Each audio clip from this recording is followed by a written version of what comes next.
to have a constant vision of what it is you want to achieve, see it accomplished, and go all out. Find a way to win. Dr. Norman Cousins, he wrote a book called The Biology of Hope.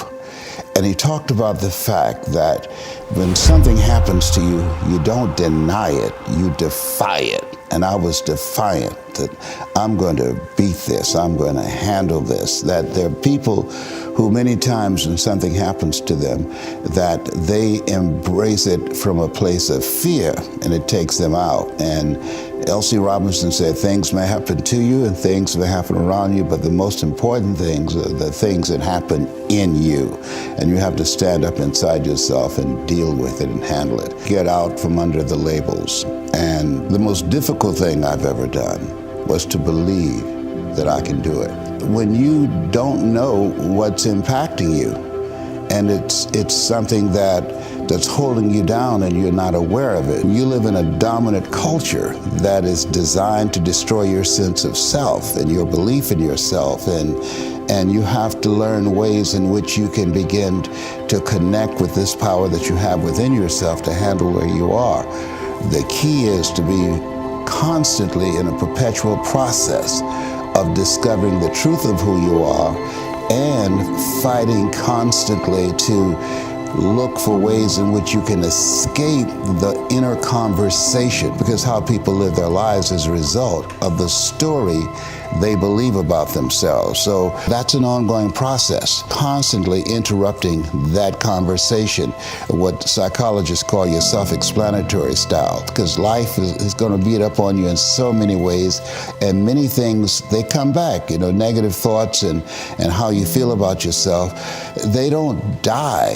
They come back once you stop doing the maintenance work on your mind, listening to motivational messages, going to seminars and workshops, spending time quietly listening to the still small voice within. Who am I really? Is this really me? Am I giving my best? Am I just reflecting what's around me? Because all of these various things affect how we show up in life. And so having a strategy to continuously find ourselves reaching higher.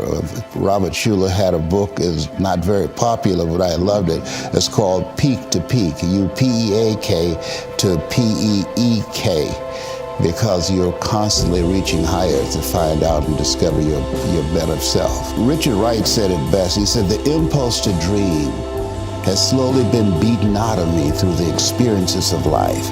So when you live in a culture that is designed to destroy your sense of self, where you are marginalized, where you have a feeling of being hopeless and powerless, and you're terrorized, you unconsciously operate within the parameters of what has been put in place. Like you're driving on the expressway, the 405, and you'll get off on an exit that you weren't going in that direction, but you unconsciously did it because you've done it so many times that many people, because they're not making a conscious, deliberate, determined effort to think outside of what life has thrown at them, they end up doing the same thing over and over and over again. Einstein said that thinking that has brought me this far has created some problems that this thinking can't solve.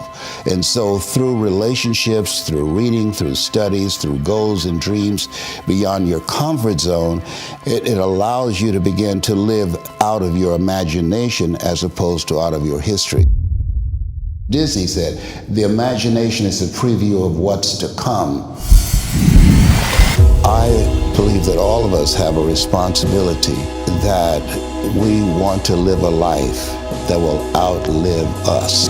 Oliver Wendell Holmes said that once a man or woman's mind has been expanded with an idea, concept, or experience, it can never be satisfied to going back to where it was. And so someone's opinion of you does not have to become your reality. If you want to become successful in life, number one, you got to change your mindset.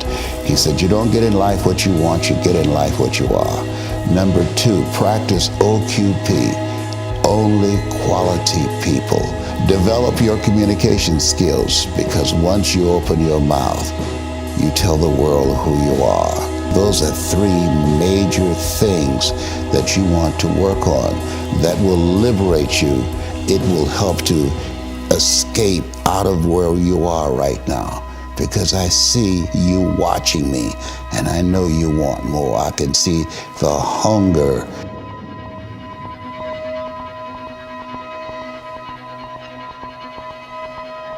You get hungry by finding something that's you.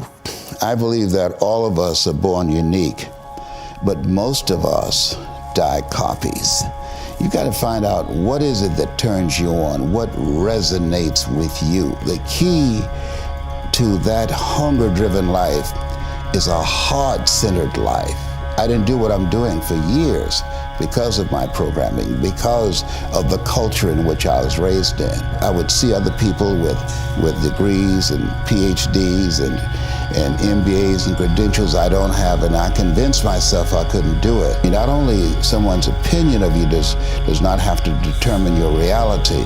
He said that you have to work on yourself and you have to have an unstoppable attitude, and no excuse is acceptable, and you've got to make it a priority, a non-negotiable in your life, and hold a constant vision of what it is you want to achieve. See it accomplished and go all out. Find a way to win. In spite of the setbacks, in spite of the disappointments, in spite of your failures. I tell people, you will fail your way to success. I have a saying, is life knocks you down, try and land on your back, because if you can look up, you can get up.